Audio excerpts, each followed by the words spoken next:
Bienvenidas y bienvenidos a Gente de Opiniones. Es un gusto que nos acompañen en estos últimos 2 días de junio y entramos ya en julio a partir de este miércoles. Rápido se está yendo el año. Deseamos que usted esté haciendo un recuento y un balance de sus actividades y aquí, como siempre, tenemos invitadas e invitados de lujo. Esta noche nos acompaña la doctora Beatrice de Carrillo. Ella es jurista y académica y le damos la más cordial bienvenida. Es un placer realmente estar aquí con ustedes y los felicito mucho por este programa de primer nivel para informar y para, desarrollar con la población tema de peso. Muy bien, y también nos acompaña el licenciado Santo Cecilio Treminio Salmerón. Él es presidente del Consejo Nacional de la Judicatura y le damos también la bienvenida. Buenas noches. Buenas noches, es un gusto estar acá compartiendo con ustedes. Bueno, y recuerden que usted puede ver este canal en 2 cables, en el cable Tigo, canal 29, estamos en el cable Claro, en canales 29 y 75, por supuesto en la señal abierta, canal 29, y también estamos en www.gentv.tv.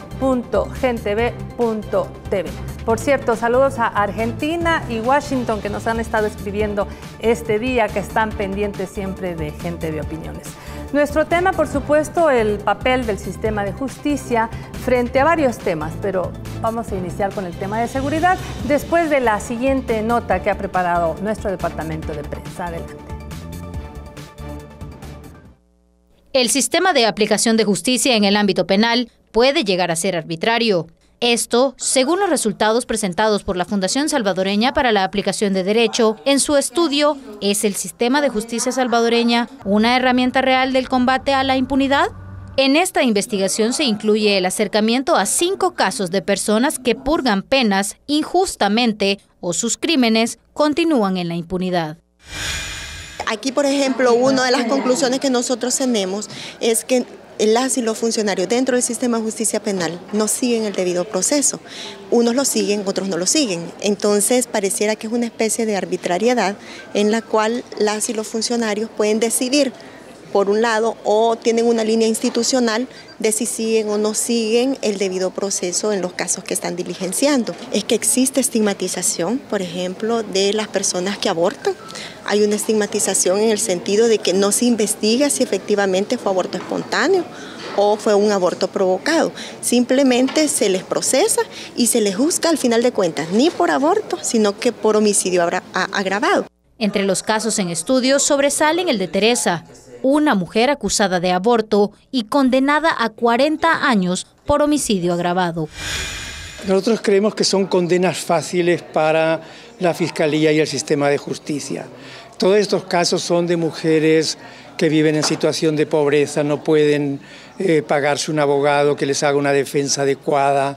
Ellas también son personas con un bajo nivel de formación que les impide tener claridad de sus derechos.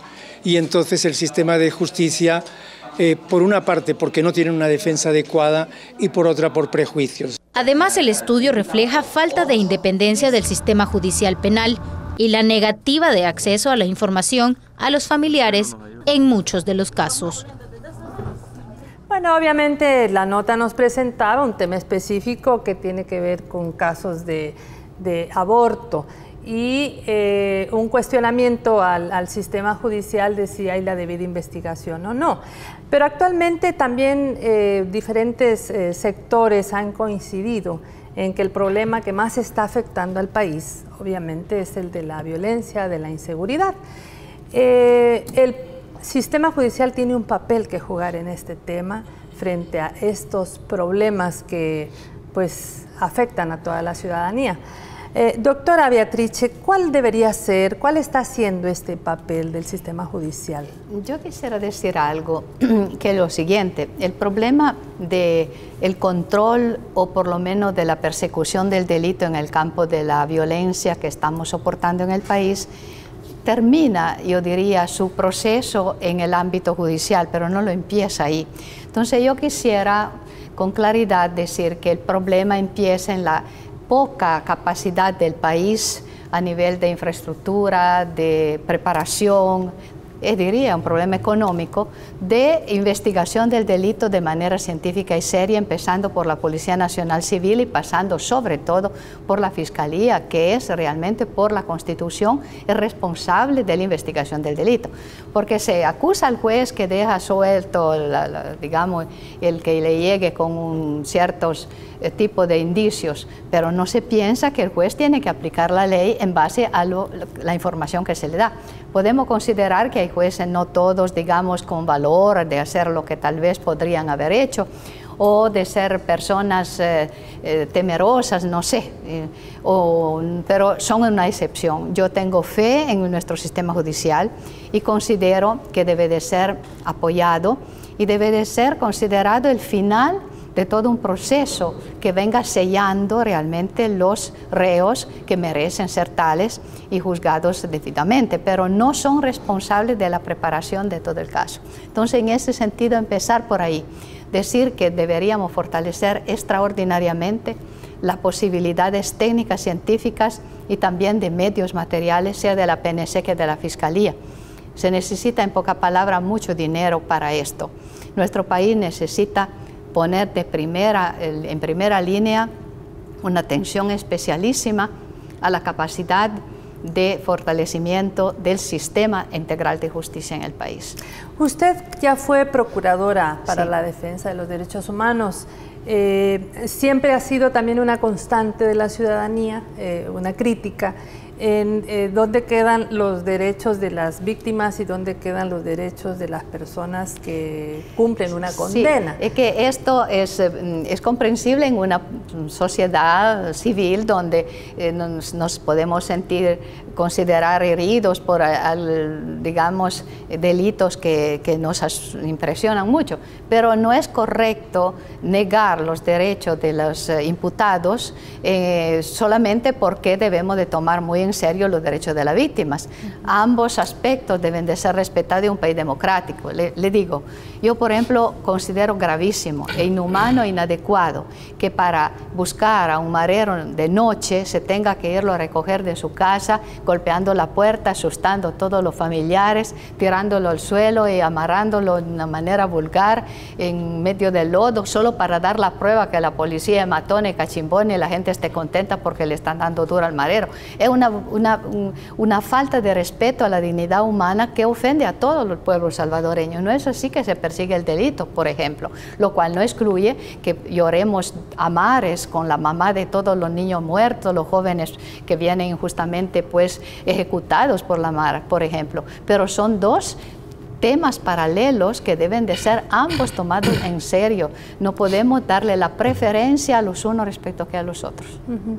Licenciado Treminio, ¿y usted dónde podría ubicar las falencias o las debilidades del sistema de justicia frente a este problema de violencia y de inseguridad que vive el país? Yo creo que primero hay que hacer una diferenciación entre el sistema de justicia y el sistema judicial, tal como lo planteó también la doctora, en el sentido de que el sistema de justicia es un compromiso de diferentes instituciones, el poderle dar cumplimiento. En ese sistema de justicia se ve involucrado tanto la policía, la fiscalía, se ve involucrado inclusive la misma Procuraduría General de la República, porque es la que tiene la defensa en algún momento dado técnica de algunos procesados, y también se ve involucrado el sistema judicial, en este caso magistrados y jueces. En el caso que se planteaba al inicio acá en el reportaje, digamos que también tiene que ver mucho la preparación de los técnicos o de los abogados que intervienen, digamos, en los diferentes procesos, porque a veces el tener la poca claridad del manejo de un caso en particular, del manejo de una materia en particular, nos lleva también a cometer injusticia. Nosotros, los que nos dedicamos a esta cuestión de la abogacía, entendemos como el debido proceso aquel que está establecido de manera clara, precisa e inequívoca ya en la ley. Y entonces cuando una persona se ve involucrada o señalada o investigada en un caso en particular, en el caso que estábamos analizando ahí, por ejemplo, en el aborto, las partes técnicas que intervienen deben de tener claridad cuáles son esos elementos que tienen que establecer, ya sea para poder señalar y determinar que en el caso en particular la mujer es responsable de aborto o en qué caso podría ser responsable de homicidio. El papel de la Fiscalía, yo creo que en un momento dado a través de la historia se ha ido distorsionando en el sentido de que se cree que la Fiscalía nada más sirve para acusar.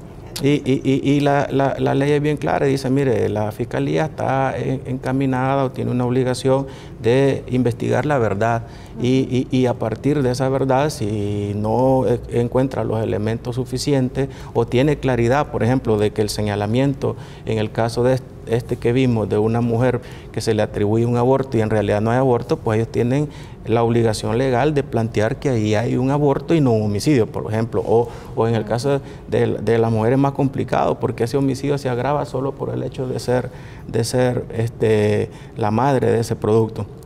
Entonces yo creo que las partes son las primeras llamadas a que darle seguimiento al respeto del debido proceso.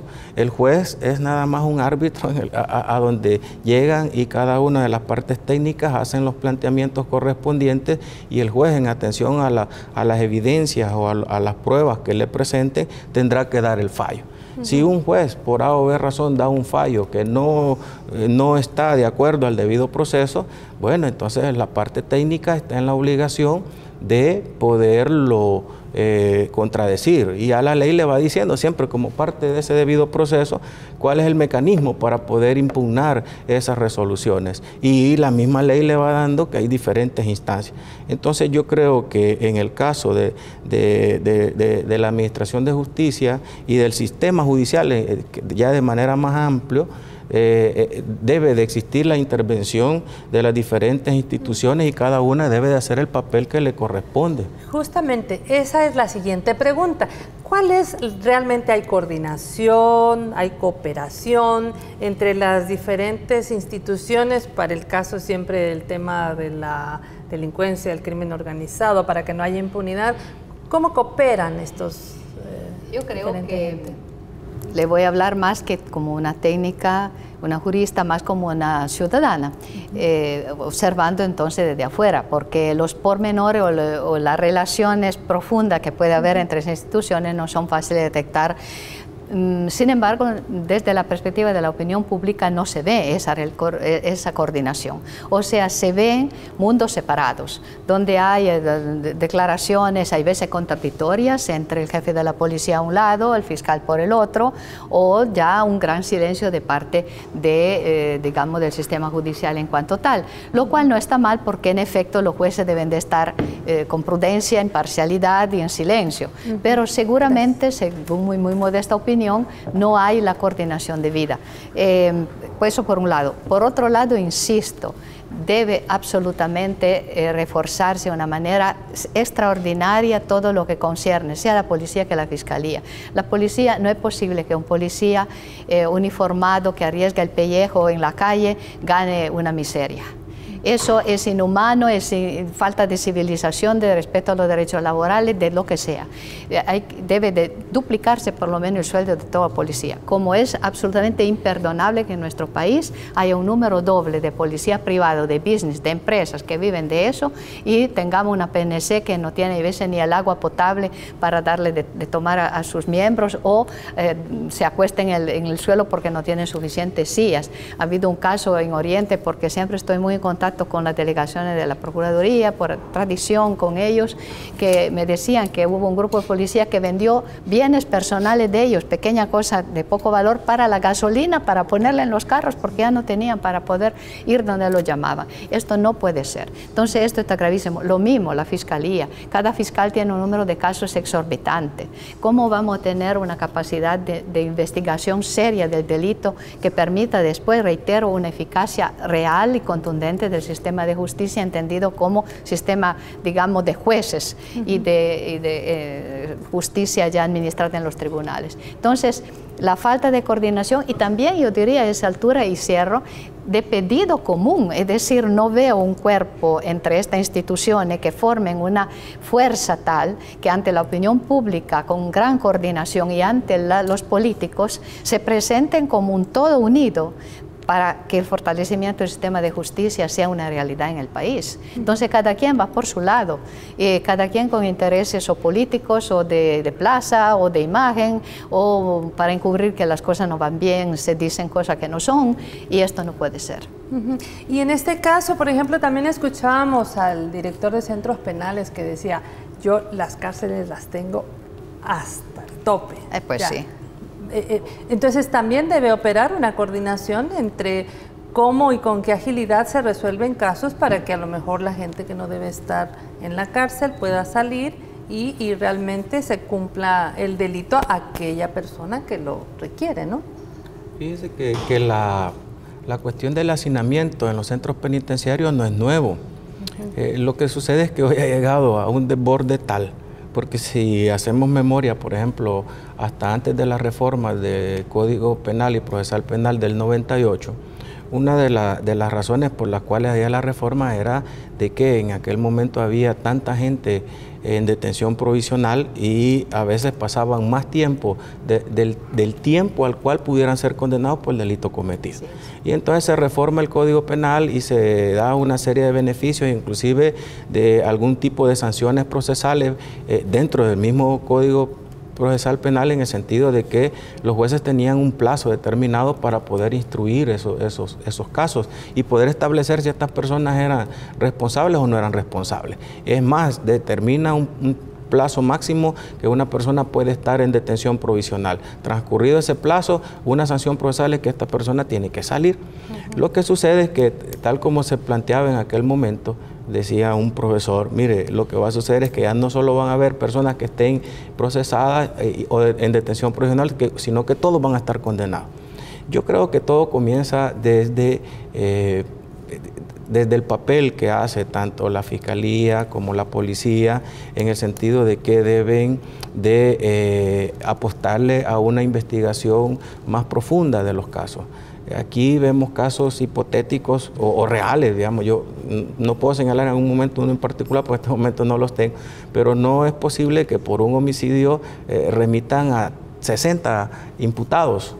Y entonces, ¿qué demuestra eso? Demuestra primero que va a ser bien difícil poder individualizar quién es el que ha cometido el delito.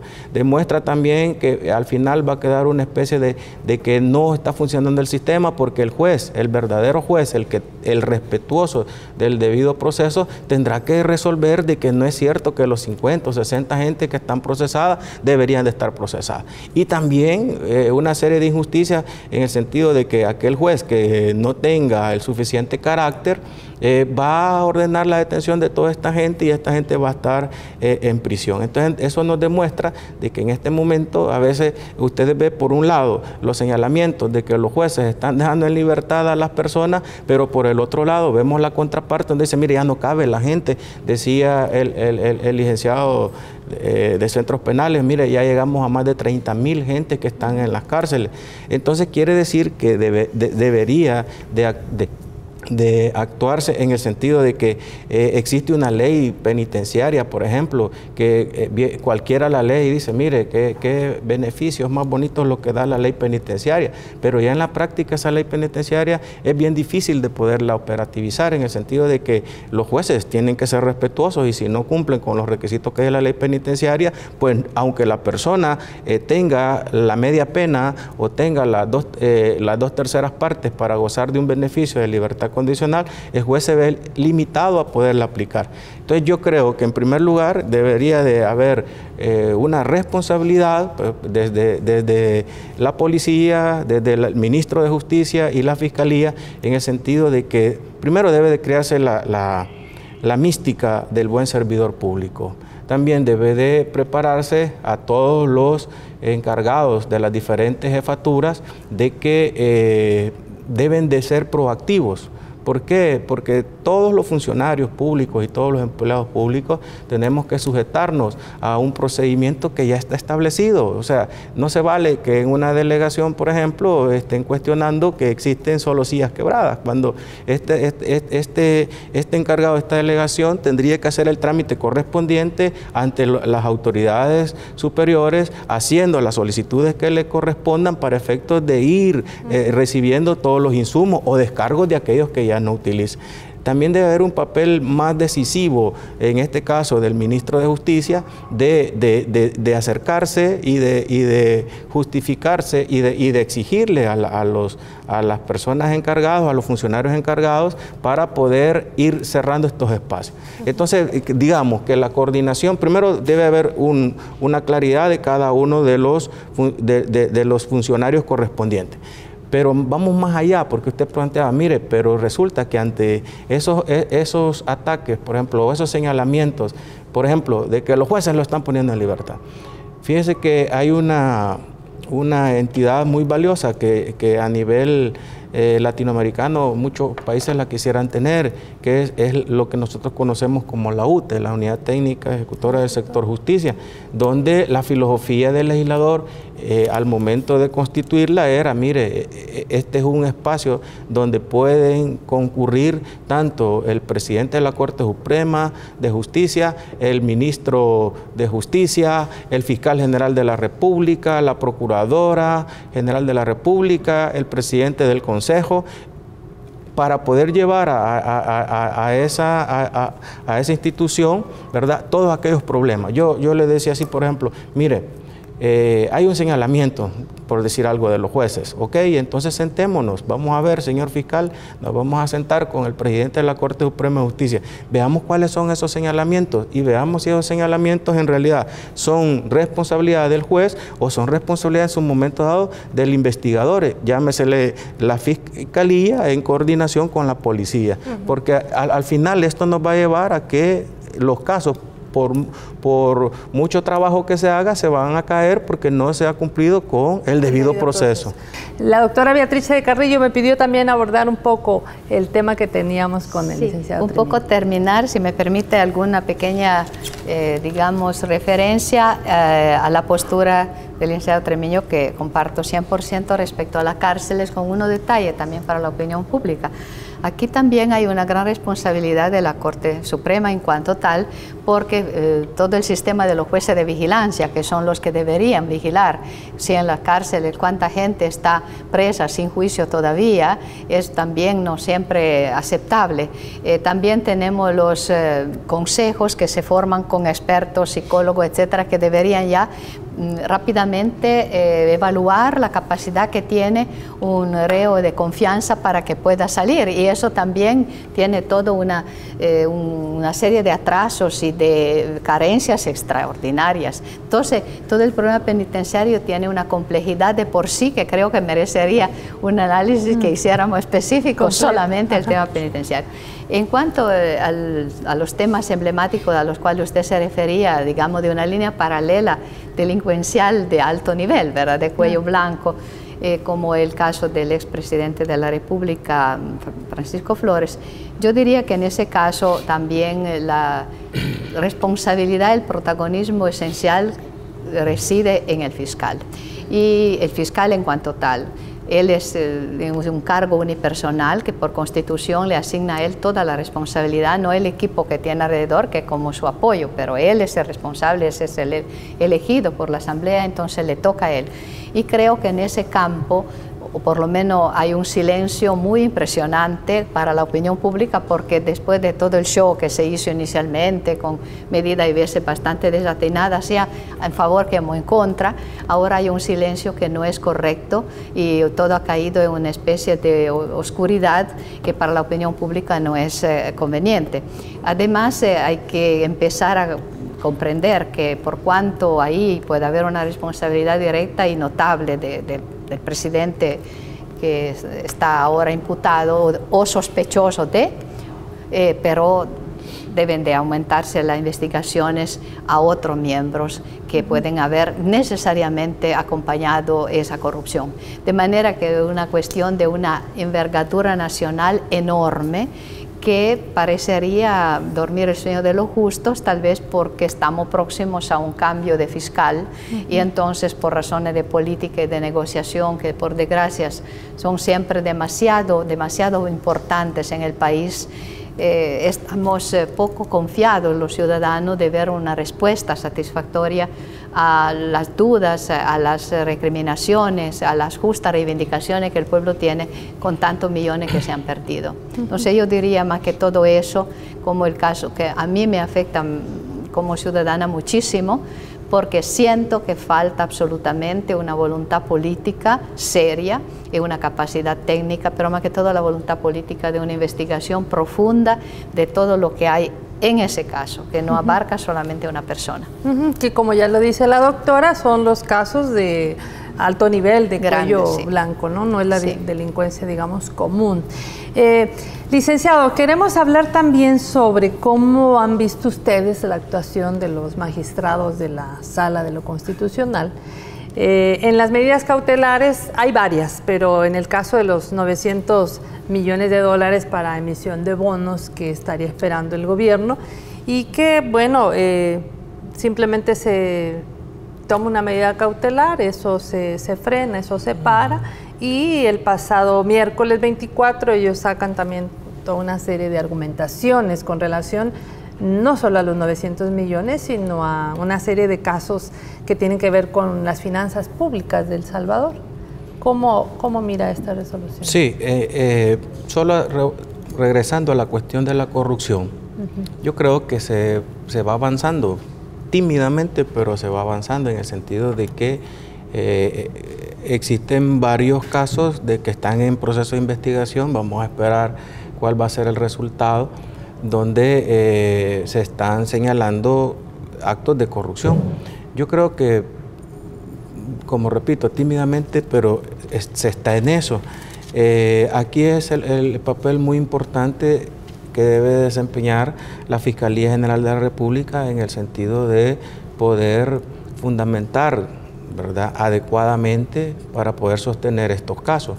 El papel del juez, que a veces señalan mucho al sistema judicial, pues va a estar encaminado a partir de la valoración de los elementos que le presenten, digamos, la Fiscalía. También, que en el caso de Flores lo cambiaron, ¿verdad? De un juez cambiaron, a otro. Pero a veces no habría que ponerle atención si tal vez eso pudiera ser también parte de la estrategia. Porque los que conocemos derecho penal sabemos de que ese tipo de procesos pasa a diferentes filtros. Y entonces cuando el juez, que en ese momento estaba llevando el caso, estaba haciendo ciertos señalamientos, estaba previniéndole a la Fiscalía que presentara o que hiciera alguna diligencia, mientras tanto por el otro lado había una presión en el sentido de estarlo cuestionando. Y entonces resulta que también de repente de la noche a la mañana se lo quitan acá, lo pasan a otro juez, y eso puede ser en su momento dado una justificación para un juez en el sentido de que posiblemente no tenga los elementos suficientes para poder, digamos, y entendiendo que un juez de instrucción nada más es un juez que va a recibir toda aquella prueba que se investigue durante ese plazo de instrucción. ¿Quién es el obligado a presentarlo? Bueno, el obligado a presentarlo es el fiscal, y en este caso los querellantes, ¿verdad? Los querellantes, que se supone que son personas muy expertas en la materia, porque desde el momento que se atreven a querellar es porque saben cuáles son los mecanismos que deben de utilizar para poder ir aportando las pruebas. Entonces también cae la responsabilidad en su momento en los querellantes.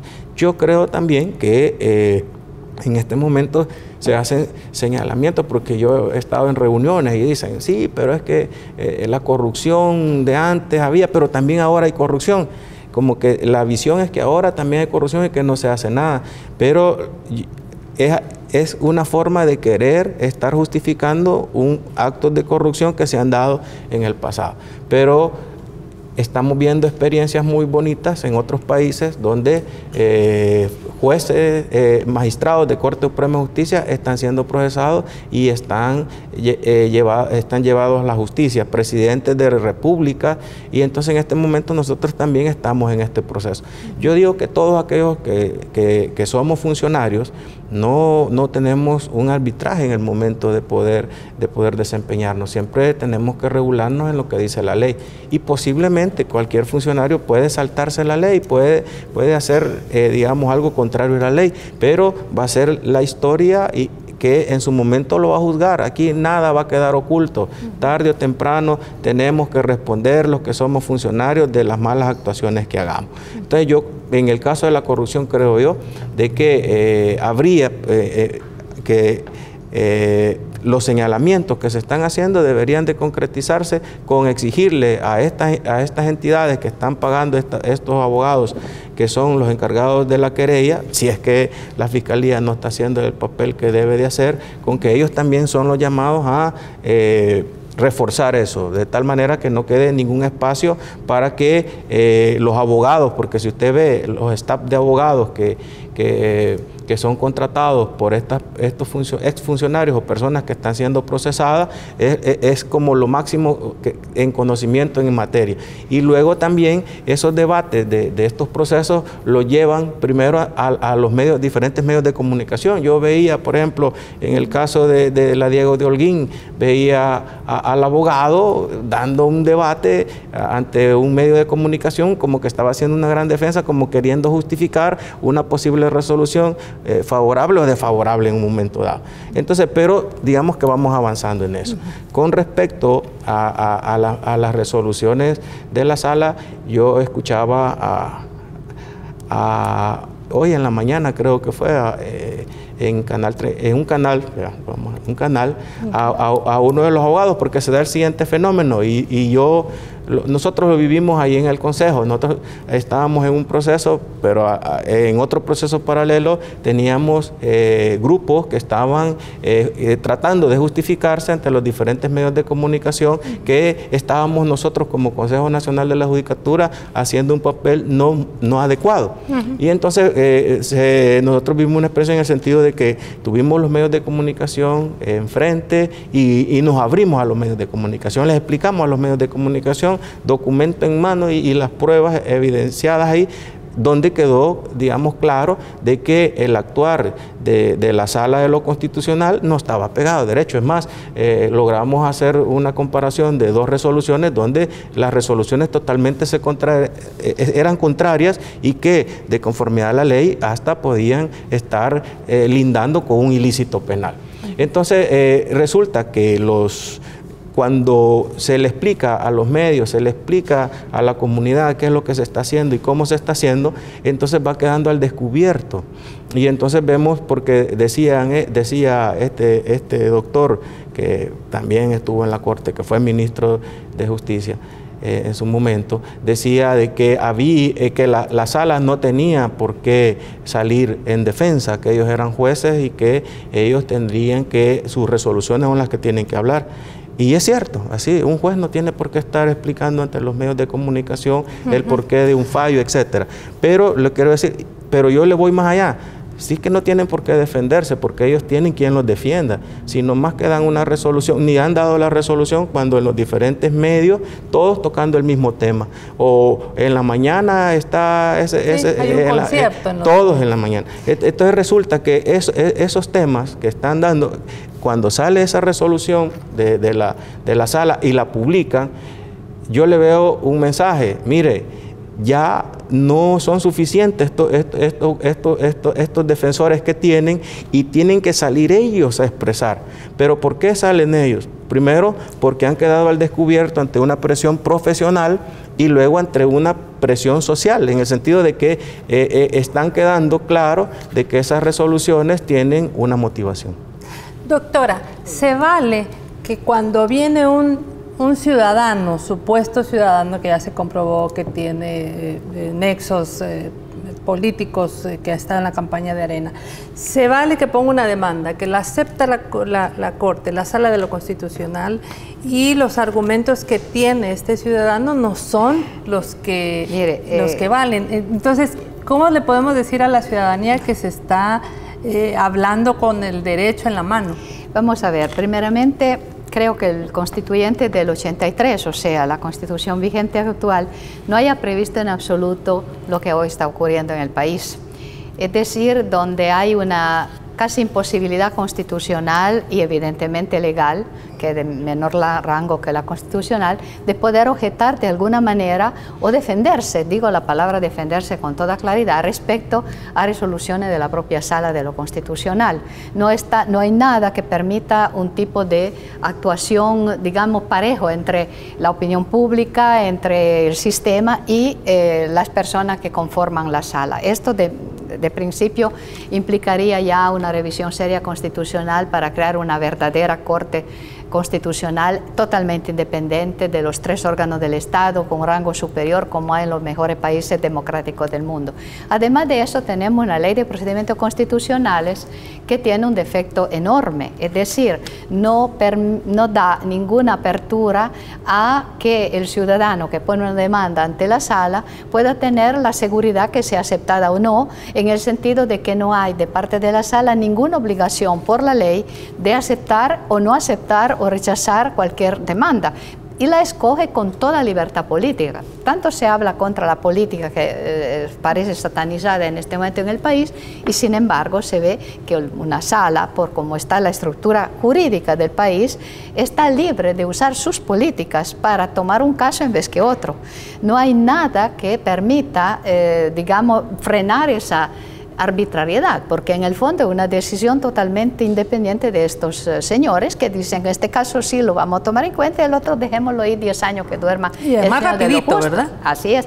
Y la cosa más extraña es que en general, con la rapidez, como usted bien dice, con la cual se acepta una demanda, todos los argumentos contenidos en esa demanda casi son automáticamente trasladados a la sentencia en favor que da la Sala. Como que hubiese un nexo, yo me permitiría digamos, no digo dejar esa sospecha, pero me incomoda como ciudadana y como jurista notar esta especie de afinidad muy extraña entre los temas que proponen la demanda del ciudadano, que no es para nada un ciudadano particular, siempre son abogados muy interesados al asunto, y después la sentencia de la Sala, como que haya ya casi un acuerdo tácito. Esto no es signo de particular democracia ni de respeto constitucional.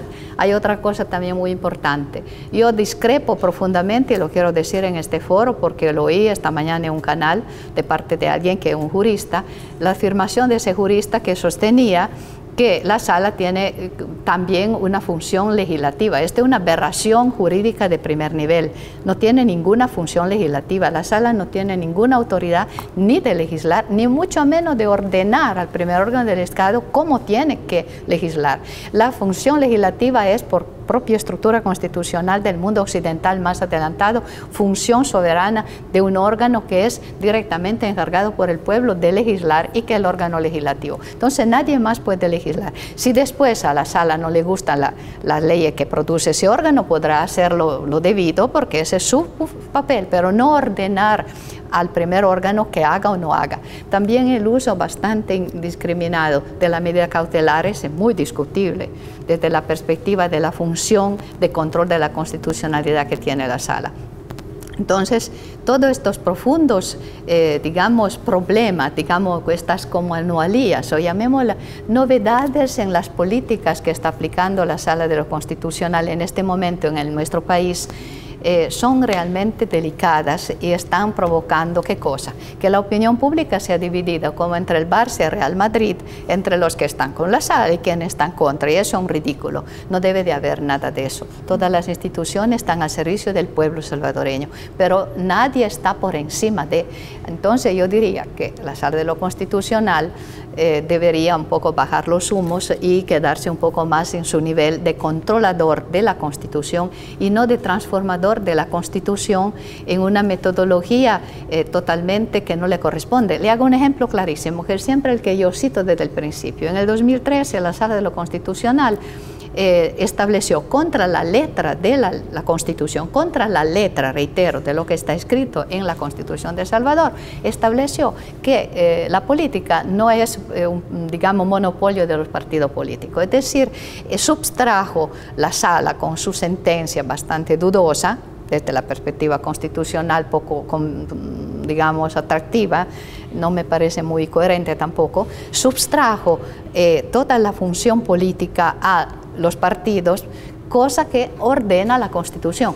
Si no nos gusta que los partidos políticos manejen la política, magnífico, cambiemos la Constitución, pero eso le toca a la Asamblea Legislativa, le toca al pueblo que lo pida formalmente, etcétera, para influir en la Asamblea, en sus políticos. No le toca a 4 personas decidir de un día para otro que no le parece bien que solo sea, digamos, excluir lo que está escrito en un artículo de la Constitución. Entonces ya la Sala tiene un método, digamos, de interpretación de la Constitución y de control de la misma bastante particular, digamos así, ¿verdad?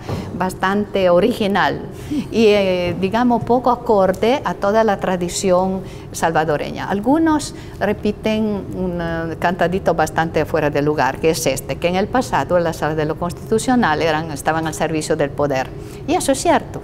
Nadie lo niega, por eso hubo hasta una guerra para que esto cambiara, pero no es una razón ahora que una sala de lo constitucional, en una forma que yo me permitiría de llamar arbitraria en términos constitucionales no más, pase encima toda la estructura de los 3 órganos del Estado, la estructura del Estado, con un poder supremo que viene cerrando toda posibilidad ni siquiera de contestación a estas resoluciones que hay veces son realmente de una gravedad con consecuencias inmensas para el país.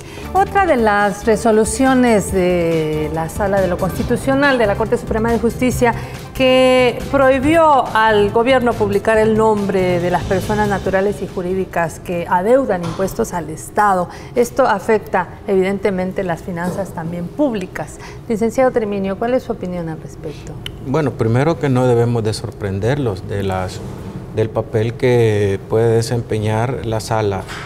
La Sala, yo he tenido la experiencia de vivir de cerca el trabajo de la Sala de lo Constitucional del 2006-2009, la del 2009-2012, 2012-2015 y que se va a alargar 2015-2018. Siempre sus resoluciones están encaminadas al servicio de un sector, le denomino yo, porque, por ejemplo, siempre ha sido la Sala de lo Constitucional la que ha servido como un bastión muy importante para poder lograr los objetivos que el sector en su momento establezca. Yo creo que lo importante es que los abogados, ¿verdad? Y la población en general, poco a poco van quedando al descubierto, o sea, van entendiendo cómo es esto. Y por eso es que yo decía que esa resolución de la Sala hay que verla, digamos, como algo positivo, en el sentido de que ya no basta que sus defensores hagan sus defensas, sino que tienen que salir ellos con estas resoluciones. ¿Por qué planteo esto? Mire, dentro de los defensores dicen, es que si la Sala no actúa de oficio, si la Sala son los ciudadanos los que presentan la demanda y la Sala está obligada a admitir esas demandas y poderlas resolver. Debemos de ser como muy acuciosos, los abogados y las personas en general, de valorar quiénes son estas personas que salen en defensa, quiénes son los que están planteando estos, quiénes son los que plantean las demandas. Yo voy a decir algo, por ejemplo, yo en un grupo de estudiantes les digo, mire, vaya, investígueme quiénes son los que constituyeron, por ejemplo, determinada organización. Y entonces de repente se van dando cuenta los estudiantes que esa organización fue creada en su momento y quienes la constituían. Entonces cuando comienzan a vincular los miembros de esa asociación, entonces dicen, pero si aquí está este que es el que ha presentado las demandas contra todo el proceso electoral, y este que presentó la demanda contra ese proceso electoral fue parte del que constituyó la sociedad en ese momento, esa institución o ese instituto, con el que hoy es magistrado de la Sala de lo Constitucional. Entonces, lo que sucede es que esas investigaciones son las que debemos de hacer. Y ¿Usted es docente también? Sí, le pongo por ejemplo, bueno, mire, ese instituto que estoy hablando se llama IEGES, Instituto de Estudios Jurídicos. Según la información que tuvimos de los mismos estudiantes, se crea ya por 1987-1988, con una visión, ¿verdad?, de poder incidir en la cuestión de los estudios jurídicos y poder hacer los grandes aportes. La sorpresa es cuando nosotros vemos quiénes son los que integran, quiénes son los que constituyen, y nos vamos dando cuenta que parte de los que iniciaron un magistrado de la Sala de lo Constitucional está el doctor Félix Ulloa, está otro magistrado suplente de la Sala de lo Constitucional, y entonces cuando usted viene a ver todo esto, dice, bueno, entonces es lógico, cuando este señor me presenta una demanda, ya sabemos cuál va a ser el resultado. Entonces, llevo este ejemplo solo para la cuestión de lo electoral. Cuando vemos otros casos, ¿verdad? Casos, por ejemplo, yo recuerdo en el 2009 que se planteó otro proceso en el Consejo Nacional de la Judicatura. ¿Cuál fue la institución o cuál fue el organismo al que ellos acudieron? La Sala de lo Constitucional. Esa Sala de lo Constitucional estaba compuesta por ciertos profesionales que hoy son los que andan defendiendo el actuar de esta otra sala. Entonces, pero hay que hacer esa investigación, hay que plantearla ante la comunidad. Doctora Beatrice de Carrillo, los retos de la Administración de Justicia en el marco de fortalecer el Estado de Derecho, la independencia de poderes y la democracia, ¿cuáles serían? Es esencial, primeramente, es esencial. No puede haber absolutamente un Estado de Derecho. Yo, en general, cabal en mis clases, lo saben mis alumnos, no lo llamo Estado de Derecho, en general lo llamo solo Estado de Legalidad, porque es el cumplimiento de la mera ley. El Estado de Derecho es una esperanza, es una potencialidad de alcanzarlo cuando se cumpliera plenamente una democracia real y una constitución realmente aplicada cuando es buena la constitución. Entonces falta mucho en nuestro país para que llamarlo Estado de Derecho, pero llamémoslo como se acostumbra, Estado de Derecho. Ningún Estado de Derecho puede prescindir de una administración de justicia que yo mejor llamo sistema de justicia, que va, como le decía, desde la investigación del delito a la seguridad ciudadana en general hasta la sentencia en favor o en contra de un imputado, que sea de primer nivel. Si no hay un sistema, un fortalecimiento absolutamente contundente que transforme el país desde subdesarrollado o mini desarrollado en país desarrollado, a través del sistema de justicia no lo vamos a tener. Es decir, cabalmente porque los casos mismos que usted nos ha tratado de que analizáramos aquí, que van no solo de la delincuencia, digamos, callejera o de la violencia social, sino que también llega a la gran corrupción, a la impunidad. Entonces, es todo el sistema de un país que está necesitado para la democracia de un enorme esfuerzo en ese campo. Y quisiera agregar un detallito a lo que decíamos antes respecto al tema de la sala, que a mí me llama mucha atención. La insistencia que hay en satanizar, reitero, la dimensión política ciudadana de parte de esta sala, sobre todo aplicada a los funcionarios públicos, como que un funcionario público debe ser un marciano que llega de otro planeta y que no tiene ninguna ideología de ningún tipo, crea en la opinión pública la sensación que la ideología es mala y que hay ideología buena y otra que es contraria. Entonces, todo esto es totalmente antidemocrático. Pero además de esto, significa que la propia sala actúa superpolíticamente, que ha sido electa por política, entonces es contradictoria con lo que ahora exige de parte de nosotros ciudadanos. Quería insistir con eso. Muchísimas gracias por su presencia a ambos y las felicitaciones adelantadas. Mañana es 30 de junio, Día Nacional del Abogado y la Abogada. Así que felicidades de antemano y muchísimas gracias por su presencia. Y a usted, amiga, amigo, el día de mañana a las 7 de la noche, una nueva entrevista. Y recuerda, esta en retransmisión a las 7 de la mañana. Hasta luego y quédense con las noticias.